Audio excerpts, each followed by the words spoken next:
اب ایک سنت لے لو، خالی ایک سنت، ابھی پتہ نہیں سنت کا، ایک سنت لے لو، بیت الخلاء جانے کی سنت.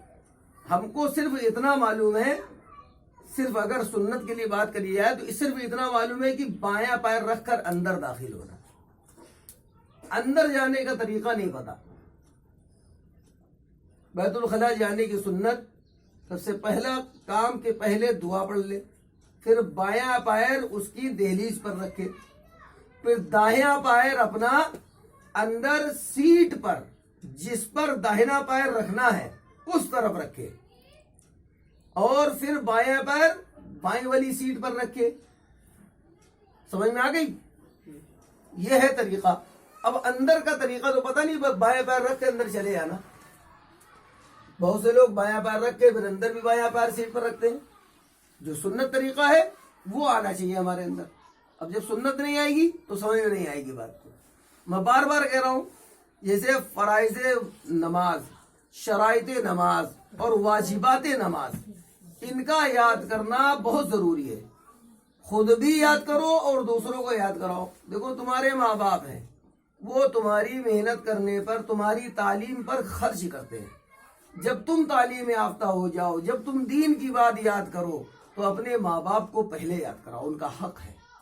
وہ تو خود جاہل رہ گئے، تم کو پڑھا دیا، لیکن اب جب تم پڑھ گئے تو ان کو اس میں داخل کرو، وہ ان کو دین کی بات بتاؤ. سب سے پہلا حق ہے اولاد کا کہ اپنے ماں باپ کی اصلاح کرے، اپنے ماں باپ کی اصلاح کرے کہ آپ نماز ایسے پڑھتے ہیں بلکہ ایسے نماز پڑھنا ہے.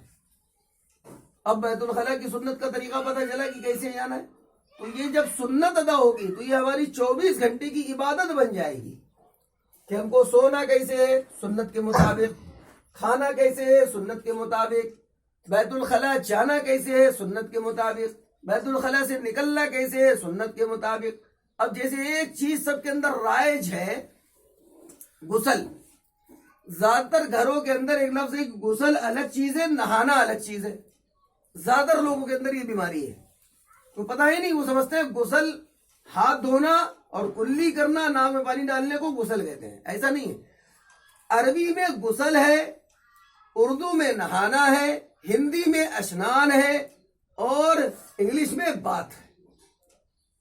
بات سمجھ میں آ گئی؟ تو لفظ غسل یہ ایک ہی الفاظ ہے. غسل الگ ہے. وہ کہتے ہیں، ہم سے ایک صاحب نے کہا کہ ہم غسل کرنے کے بعد نہاتے ہیں. میں کہا 2 مرتبہ نہاتے ہو؟ کہ نہیں، غسل کرنے کے بعد نہاتے ہیں، پہلے غسل کر لیتے ہیں پھر نہاتے ہیں. مسلمان ہے اور اس کو یہ بھی نہیں پتا کہ غسل کیا چیز ہے اور نہانا کیا چیز ہے. اب غسل کیا ہے، اور غسل کے فرائض کیا ہے، اور غسل کی سنتیں کیا ہے، ان کا ہم کو پتا ہونا چاہیے. یعنی کہ نہانے کے فرائض کیا ہے، نہانے کی سنتیں کیا ہے، یہ ہم کو پتا ہونا چاہیے. اشنان کی ہم کو جو ہے فرائض کا پتا ہونا چاہیے، اشنان کی ہم کو سنت کا پتا ہونا چاہیے.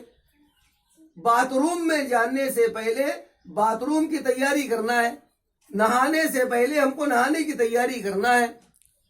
ابھی معلوم ہے ٹاول ہونا چاہیے، صابن ہونا چاہیے، شیمپو ہونا چاہیے، اور وہ باڈی لوشن ہونا چاہیے. یہ ساری چیزیں اتنے سنت کا بھی معاملہ ہونا چاہیے، فرائض کا. میں نے علماء کی زبان سے سنا اور معتبر علماء کی زبان سے سنا کہ آدمی اگر غسل کے فرائض نہ ادا کرے تو سمندر میں ڈبکی مار دے، پاک نہیں ہو سکتا، پاک نہیں ہو سکتا.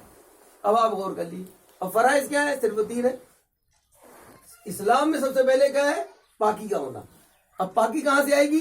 غسل سے آئے گی. اور غسل کے فرائض پتہ ہی نہیں ہے. تو غسل کے فرائض کتنے ہیں؟ 3 ہیں. کتنے ہیں؟ 3 ہیں. نمبر 1 منہ بھر کر کلی کرنا. نمبر 1 مع غرارے کے ساتھ. غرارہ فرض نہیں ہے، کیونکہ اگر فرض ہوتا تو رمضان کے اندر غرارہ منع ہو جاتا ہے. رمضان میں غرارہ منع ہو جاتا ہے. اب جب بھی ہم غسل کریں تو پہلے غرارے کے ساتھ کلی کریں تاکہ اچھی طرح پانی حلق میں چلا جائے. ٹھیک ہے؟ تو منہ بھر کر کے کلی کرنا مع غرارے کے ساتھ.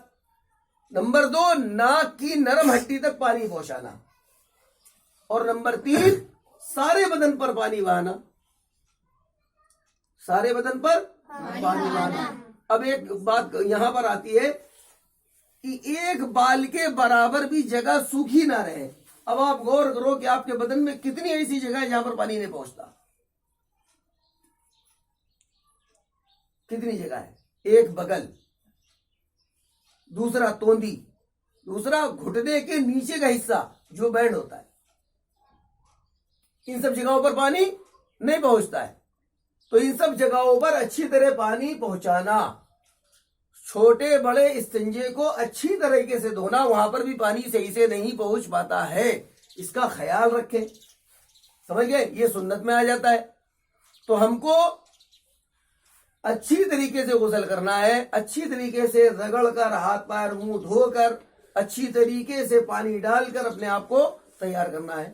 اور اب اگر ہم نے غسل کر لیا، غسل کر کے جب ہم باہر نکلیں گے، اگر وضو نہیں کیا ہے تو اسی حالت پر ہماری نماز بھی ہو جائے گی، وضو کا ثواب نہیں ملے گا، لیکن نماز ہو جائے گی، کوئی دقت نہیں ہے۔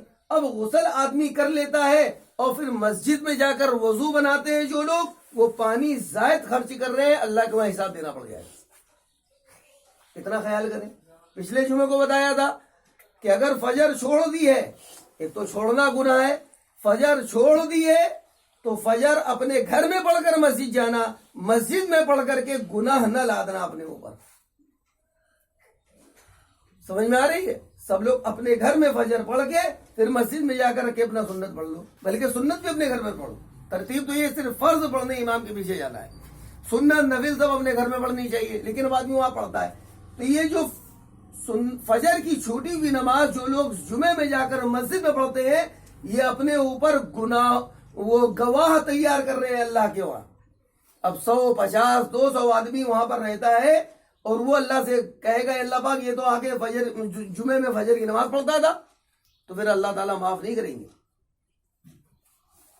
یہ تو ہو گیا چوری تو چوری، سینہ چوری، اتنے لوگوں کے سامنے جا کر فجر کی نماز پڑھ رہا ہے، شرم کی بات ہے، اس سے ہم کو بچنا چاہیے۔ یہ بات لڑکوں کے لیے کہہ رہا ہوں، لڑکیاں تو مسجد جاتی نہیں ہیں، تو لڑکوں کے لیے یہ بات کہہ رہا ہوں، کریں گے انشاءاللہ عمل انشاءاللہ۔ ہاں اپنے گھر میں جائیے، غسل کریے، کپڑے پہنیے، پہن کر کے گھر ہی میں فجر کی نماز پڑھ لیجئے، اس کے بعد پھر آپ مسجد جائیے جمعے کی نماز پڑھنے، ٹھیک ہے؟